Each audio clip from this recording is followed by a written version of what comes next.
Most people think neighbor disputes start with yelling. Somebody parks in the wrong spot. Somebody's dog tears up a flower bed. Somebody gets a little too comfortable after a few beers, and suddenly the whole street knows about it. That's not what happened to me. What happened was a lot quieter than that. And honestly, I think that's what made it so unsettling. Because every summer for 3 years, my neighbor somehow ended up with a little more of my backyard than he had the summer before. And the strangest part? He seemed completely convinced I would never notice. I live in a small subdivision outside of town called Ashwood Ridge, the kind of place where people wave when they drive by even if they don't know your name. Most of the houses were built in the late 80s, back when neighborhoods were laid out carefully and property records were still treated like sacred documents instead of suggestions. My house isn't impressive. Never was. It's a simple ranch-style place with faded brick, a detached garage, and a backyard that backs up against a line of old maple trees. What sold me wasn't the house. It was the lot. I remember sitting across from the realtor nearly 15 years ago while she spread a plat map across the table. "Everything inside these lines is yours," she said. Simple sentence. But it meant something to me. Maybe because I'd spent most of my 20s renting apartments where walls were paper thin and every square foot belonged to somebody else. Ownership felt different. Permanent. The first major thing I built after moving in was the fence along the eastern side of the property. 6 feet tall. Pressure-treated lumber. Concrete footings deeper than they probably needed to be. My brother Ethan helped me install it over a freezing November weekend. Halfway through the job, he looked at me and laughed. "You building a fence or preparing for a siege?" I told him if I was going to do it, I was going to do it once. That fence wasn't decorative. It was a line, a quiet statement that said this is where my property ends. The surveyor who marked everything out back then was an older guy named Walter Crane. He barely spoke all day, but before leaving he tapped one of the survey markers with his boot and said something I never forgot. "This line will still be here long after both of us are gone." At the time, it sounded philosophical. Years later, it would sound like a warning. For nearly 4 years, everything was normal. Then my new neighbor moved in. His name was Ryan Keller. Ryan was one of those people who seemed instantly likable. Mid-30s, nice truck, bright smile, worked in commercial sales, for what he told me. The first week after moving in, he showed up carrying a cooler. "Thought I'd introduce myself properly," he said. Inside were 6 cold beers. Hard not to like a guy like that. For a while we got along just fine. We talked football, complained about HOA fees, compared lawn equipment like every middle-aged homeowner eventually does. Nothing unusual. Then one spring Ryan started building a deck. And when I say deck, I don't mean a couple boards and a grill. This thing looked like it belonged behind a luxury vacation rental. Composite decking, built-in lighting, custom railings, a huge pergola, an outdoor kitchen. At one point, I watched contractors trench a gas line from his house all the way into the backyard. I remember standing there one evening with a cup of coffee, watching the construction. The deck looked impressive, really impressive, but something bothered me. I couldn't put my finger on it. The structure felt close to our property line. Not obviously over it, just close, a little too close. A few days later, I casually asked Ryan about permits. He laughed. "Everything's approved, man. Inspectors already came out." That answer should have settled my concerns. And honestly, it did, at least for a while, because I wasn't looking for a fight. I wasn't looking for trouble. I trusted that if the county approved it, then everything was probably fine. Looking back now, that was the moment I stopped paying attention. And sometimes that's exactly when people start taking advantage of you. The first sign came late that summer. Tiny, almost laughably small. One afternoon I was mowing the lawn when I noticed the fence looked different. Not damaged, not leaning, just slightly out of place. I stood there staring at it longer than I cared to admit. Then I grabbed a tape measure from the garage. The distance between the fence and the corner of my garage seemed shorter than I remembered. Not by much. Maybe a foot. Maybe less. The rational part of my brain immediately dismissed it. Memory is weird. People remember things wrong all the time. Still, something about it bothered me enough that I took a picture, then another. I saved them on my computer and wrote the date down in a notebook I kept in a kitchen drawer, just in case. At the time, I felt ridiculous. like I was documenting evidence against my own imagination.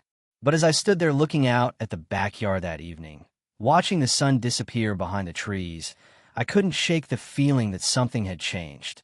And for the first time, a thought crossed my mind that I wasn't ready to admit out loud. What if that fence didn't move by itself? For a while, I convinced myself I was overthinking it. Life has a way of helping you ignore uncomfortable questions when you're busy enough.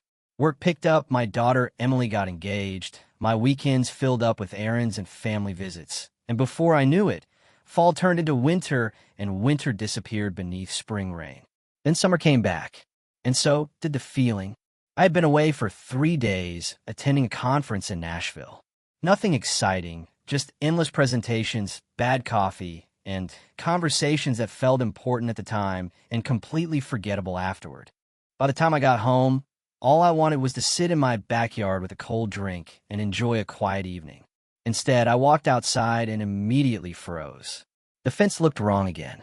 Not maybe wrong. Not possibly wrong. Wrong. I felt it before I measured it. The same way you can walk into a room and know somebody moved your furniture, even if you can't explain how. I grabbed my tape measure and headed straight for the garage corner. The number stopped me cold. Another 18 inches. Gone. I checked it twice. Then 3 times. Same result. My stomach sank. I went inside, pulled up the photographs from the previous summer, and started comparing everything. The driveway crack, the shadow angles, the spacing between the fence and the maple tree. Every reference point told the same story. The fence had moved. Again, this wasn't memory. This wasn't weather. This wasn't settling. Someone had physically relocated a section of my fence. And suddenly all those little doubts I'd been pushing aside came rushing back at once. That night, I barely slept. I kept replaying possibilities. Maybe contractors accidentally bumped it. Maybe repairs were made. Maybe there was some explanation I hadn't considered. But every scenario fell apart the moment I remembered those concrete footings. I had installed them myself. Those posts weren't sliding anywhere without effort. The next afternoon, I finally decided to say something. I found Ryan loading golf clubs into the back of his SUV. "Hey," I called. He looked up and smiled. "What's up? You walked over casually?" At least I try to look casual. "You ever notice anything strange with the fence line between our properties?" The question seemed simple enough. His answer came almost too quickly. "Nope." Not confusion. Not curiosity. Just nope. I pointed toward the backyard. "It looks like it's shifted a little." Ryan chuckled. "What moves?" I stared at him. Sideways. He laughed again. Heat, moisture, expansion, contraction, all kinds of weird stuff happens. The thing about lying is that sometimes it's not what people say. It's how prepared they are to say it. Ryan didn't think. He didn't examine the situation. He didn't ask questions. It was like he'd already rehearsed the answer. I nodded and let it go, at least on the surface. But as I walked back toward my house, something inside me finally clicked into place. He's doing this, and he knows he's doing it. That realization changed everything. Because once you suspect someone is intentionally deceiving you, every interaction starts looking different. Every smile, every joke, every casual conversation. You begin wondering which version of them is real. Over the next several weeks, I started paying closer attention. Not obsessively, just carefully. I noticed contractors showing up at Ryan's place again. I noticed landscaping work, new patio furniture, additional lighting, a stone fire pit. And the more I watched, the more I realized something that hadn't fully registered before. His deck wasn't merely close to the property line. His entire backyard design depended on extra space existing beyond it. The outdoor kitchen sat perfectly aligned with the edge. The seating area flowed into the section nearest the fence. Even the decorative pathway curved naturally into the area where my missing property happened to be. It looked intentional. Because it was intentional, one evening my brother Ethan came over for burgers. We were sitting outside when I finally showed him the photos. The first year, the second year, the measurements, the notes. He stared quietly for a minute. Then he looked at me. "You think he's moving it?" "I know he is. You got proof." I shook my head. "Not enough." Ethan leaned back in his chair. "Then get proof." Simple advice. But it stuck with me. The following week, I installed 2 discrete security cameras facing the side yard. Nothing fancy, just enough to monitor the fence line. Weeks passed. Nothing happened. Then months. Still nothing.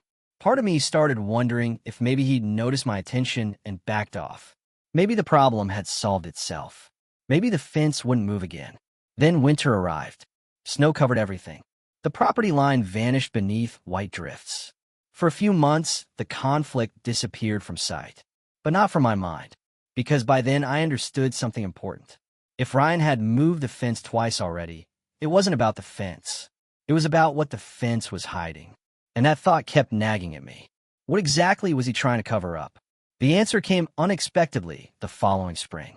One Saturday morning, I was cleaning out old files in my garage when I found the original survey report from when I bought the house. The same report Walter Crane had handed me all those years ago. I unfolded the yellowing pages and studied the measurements. Something immediately jumped out. The official boundary line sat much farther east than Ryan's deck appeared to allow. I walked outside, carrying the paperwork, stood near the fence, looked toward the deck, then back at the map, then back at the deck again. And for the first time, a possibility entered my mind that made every piece of the puzzle snap together. What if the fence wasn't the target? What if the deck was the problem? I spent the rest of that afternoon measuring visible landmarks and comparing them to the original documents. The more I checked, the worse it looked. By sunset, I wasn't wondering anymore. I was worried, really worried, because if I was right, this wasn't a disagreement over a fence. This was an encroachment, a serious one, and if that turned out to be true, it would explain everything. The shifting fence, the rehearsed excuses, the confidence, the timing, the need for those extra feet. That night, I sat alone on my back porch long after dark. The neighborhood was quiet. Porch lights glowed across the street. Crickets chirped in the distance. And I kept staring toward Ryan's backyard, toward that deck, toward the structure that suddenly seemed much larger than before. Not physically larger, just heavier, like it was carrying a secret. Finally, I pulled out my phone and searched for licensed surveyors in the county. The next morning, before I had time to talk myself out of it, I made the call. And 2 weeks later, a surveyor named Marcus Holloway showed up with GPS equipment, metal detectors, and a look on his face that suggested he'd seen every kind of property dispute imaginable. At the time, I thought he was there to tell me whether I was right. I had no idea he was about to uncover something much bigger than a moved fence. Marcus arrived on a Tuesday morning carrying enough equipment to make it look like he was preparing for a space launch instead of a property survey. He wasn't particularly talkative. Honestly, he reminded me of Walter Crane, the surveyor from years ago. The same calm confidence, the same quiet attention to detail. He spent the first hour locating original survey pins buried beneath decades of dirt and grass. Every time his detector beeped, he'd kneel down, brush away soil, verify coordinates, and enter information into a tablet. I followed him around for a while before finally asking the question that had been eating at me. So, am I crazy? Marcus smiled slightly. No. Then he returned to work. That answer should have made me feel better. Instead, it made me nervous. Because if I wasn't crazy, then something else was true. Something much worse. Around noon, he called me over. I immediately knew something was wrong. Professionals have tells. Doctors have them. Mechanics have them. Surveyors apparently have them too. Marcus was staring at his screen with the expression of someone double-checking numbers he didn't expect to see. He measured again, then a third time. Then he walked toward Ryan's deck. Measured again. Finally, he looked up. Well, he said quietly. That one word felt heavier than a paragraph. What? Marcus pointed toward the fence. Your fence is approximately 3 feet inside your actual property line. I stared at him. 3 feet. Not inches. Feet. Years of gradual movement suddenly became real. But before I could even process that number, Marcus delivered the second punch. The deck is the bigger issue. My stomach dropped. How much bigger? He looked toward the structure. Based on these measurements, the deck extends approximately 4 feet onto your property. For a second, I honestly thought I'd misheard him. 4 feet. Not close to the line. Not near the line. Over the line. 4 entire feet. Suddenly, every strange feeling I'd had over the previous 3 years made perfect sense. The fence wasn't the goal. The fence was camouflage. Ryan hadn't been stealing land because he wanted extra grass. He'd been hiding the fact that his expensive deck had been built where it never should have been built in the first place. And somehow that realization made me angrier than I expected. Not because of the land, because of the planning, because it meant every conversation we'd ever had about that fence had been a performance. Every smile, every excuse, every casual shrug. He knew.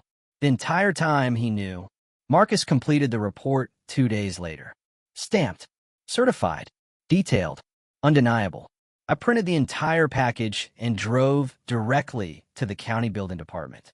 Part of me wondered whether I should talk to Ryan first. Maybe give him one final chance. Maybe be the bigger person. Then I remembered standing in his driveway while he looked me in the eye and blamed weather for a fence moving sideways. That memory made the decision easy. I filed a complaint, officially, and then I waited. About 10 days later, I came home from work and saw a county inspection vehicle parked in front of Ryan's house. 2 inspectors were walking around his deck carrying clipboards, measuring, photographing, talking. Ryan was with them. Even from a distance, I could tell things weren't going well. He wasn't smiling anymore. His hands were moving constantly while he talked, pointing, explaining, arguing. At one point, one of the inspectors simply shook his head and pointed toward the survey markers. The conversation lasted nearly an hour. That evening, just before sunset, Ryan showed up at my front door. No beer this time. No smile either. I opened the door. He stood there with his jaw clenched. You filed a complaint. Not a question. A statement. Yeah.